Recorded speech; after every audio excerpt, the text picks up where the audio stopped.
Hello and welcome to Hellotouf. I've just seen The Joker, the new film with Joaquin Phoenix, directed by Todd Phillips. Let's have a look at the trailer. A lot to say about it, so yeah, let's get to it. And finally, in a world where everyone thinks they can do my job, check out this guy.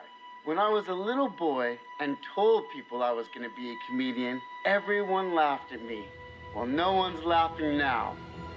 You can say that again, pal.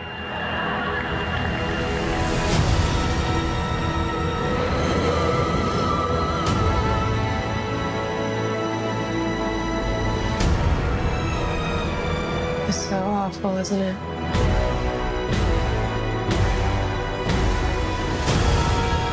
For my whole life, I didn't know if I even really existed. But I do. And people are starting to notice. Think this is funny? Is this a joke to you?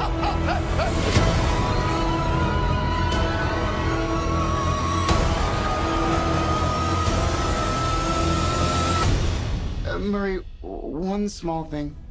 Yeah. When you bring me out, can you introduce me as Joker?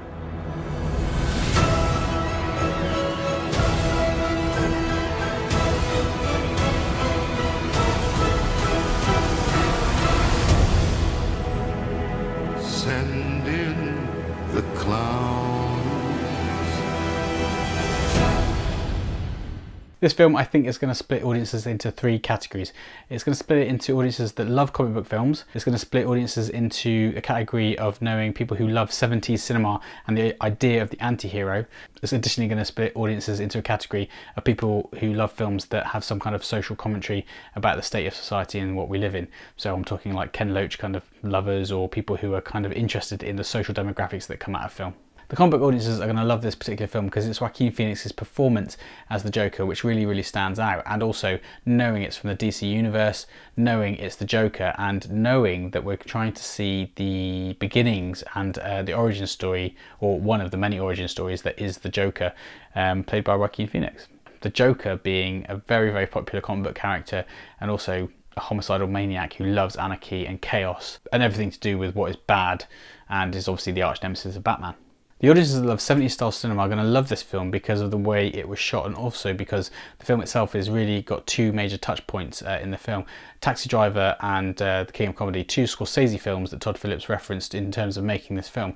Quite important in terms of establishing the idea of the anti-hero as the lead character, and where this film is similar. And also with Todd Phillips filming in New York, and New York being the backdrop for what is Gotham City in this film, he's using very much the realistic sets of New York City to be able to portray the dirginess of the whole world.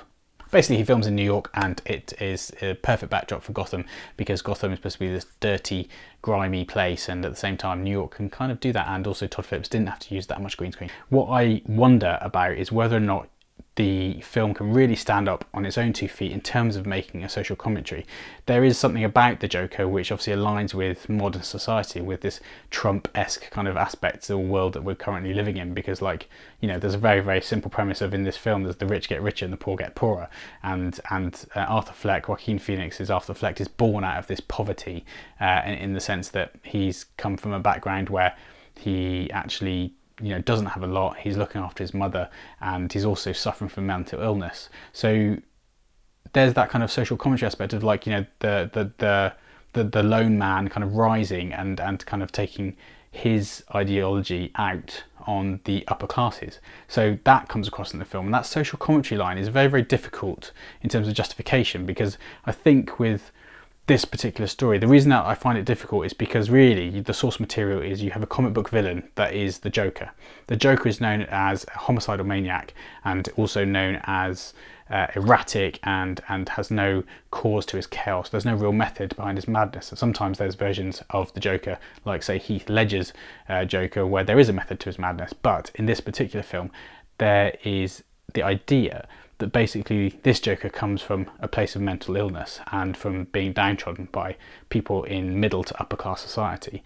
Now, the social commentary aspect of that is that, should you really be drawing that line? Because what you're doing is you're drawing out the fact that basically this guy comes from He has mental illness, really, and he's on medication. And but as he comes out of this fog that he's in, and as he kind of realizes what his true path is, the idea is that his justification of it is that he becomes this homicidal maniac, and he becomes someone who is fighting against society. So he is the anti-hero. And the point of the word anti-hero is that he's also a hero, whereas this one is an anti-villain. And that's the confusing bit, because really this is where I feel Todd Phillips has not got it right, and I don't think Scott Silver and Todd Phillips really got the script right, where you have these three lines. You have the comic book fans to please, you've got the social commentary people to please, and you've got people touching on 70s cinema.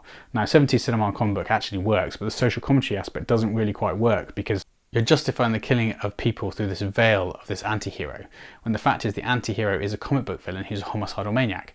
Now that doesn't rub well, and I don't think that's where I think the rub is going to be for all the different audiences, and it's why I've separated out the three types of audiences that might quite enjoy this film. Now you can either take it or leave it, but really does it make it a film of substance? Well, no, it's a comic book film, but at the same time the way it's executed is the reason you're going to love this film.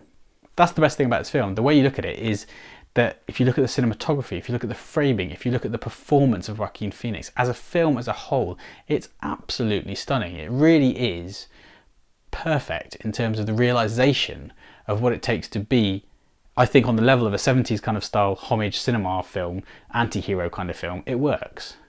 It works slightly as a comic book film, but in terms of it trying to say with this social commentary as well, I just don't think you can please all those three audiences and let this film sit very well with itself. The focus is the performance. Joaquin Phoenix's performance is absolutely spot on. He goes from this kind of weird, nerdy guy who is on sort of medication to someone who feels empowered by the fact that he's trying to understand why people are treating him badly. You know, he is essentially a weirdo and people don't treat him very well. And because of that, he rallies against that idea. And then as he, I mean, let's not make the mistake here. Let's not make the mistake here, he is schizophrenic in this film. But the point is that the medication, once he comes off the medication, he becomes more of himself. And as he becomes more of himself, he realizes this is the purpose that he wants to have, to be that anti-hero kind of villain. Now that itself obviously is a contradiction in terms, because you have to have empathy with the anti-hero. You have a certain element of empathy, but I can't justify the fact that this guy kills people irrationally. The Joker is a homicidal maniac and an irrational person, so he could kill people for no reason whatsoever, yet in this film he kills people for a reason. I don't quite get it. This is where I think Todd Phillips is a bit clunky in terms of his direction. He should have thought about this as the director, and maybe he doesn't want to think about it, maybe he wants to leave it up to audiences to make that judgment, but there is also a responsibility, and you've got to remember that you're empowering young people to watch this as a comic book film. It's a 15 certificate, and they think that this guy's cool, yet he's also killing people. So there's always that kind of ambiguity, there's that confusion, and you know, that's where I think the rub's going to be for a lot of people. So this is the problem with the Joker. It's an amazing film, it's a great watch, I enjoyed it. Its homages to Taxi Driver and King of Comedy, perfect, superb. The performance is absolutely stunning. It's a great film, and Joaquin Phoenix's acting is just 100% spot on. But there's that little niggle, which in the back of my mind makes me think, is this going to be a great film? Is this going to be a classic film? In some respects, yes. In another respect, it needs to take more moral responsibility about what kind of film it actually is. And that's down to Todd Phillips and Scott Silver. So, in my mind, the Joker gets a solid 7. I'm not going to give it an 8 or a 9. It's a 7, because I think the rub with the film is the reason why it asks too many questions and doesn't allow me to settle on that ideal. You're justifying killing, and you're justifying this homicidal maniac in a mainstream audience, and also you're going to influence people as well with this kind of film, and it's a dangerous game to play. Now we all know what happened with The Dark Knight. Unfortunately, there were some killings, you know, after The Dark Knight was released, and people, you know, empower themselves because of comic book films and what that influence is, and I think films have to be morally responsible, and sometimes there's aspects of this film that are morally reprehensible.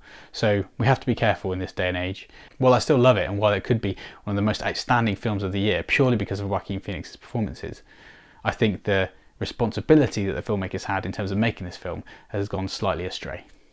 That's what I think about the Joker. If you enjoy that review, I'd love to hear your thoughts about the Joker and see what you think about it compared to my opinion. I obviously welcome other people's opinions, and please, by all means, tell me what you think, because if you don't agree with me, I'd like to hear it. And yeah, it'd be really good to hear your opinions about the Joker, because I think it's a really interesting film to debate and talk about. So if you do want to sort of leave some comments down below, and make sure you subscribe. And also, if you want to watch another video, just click here.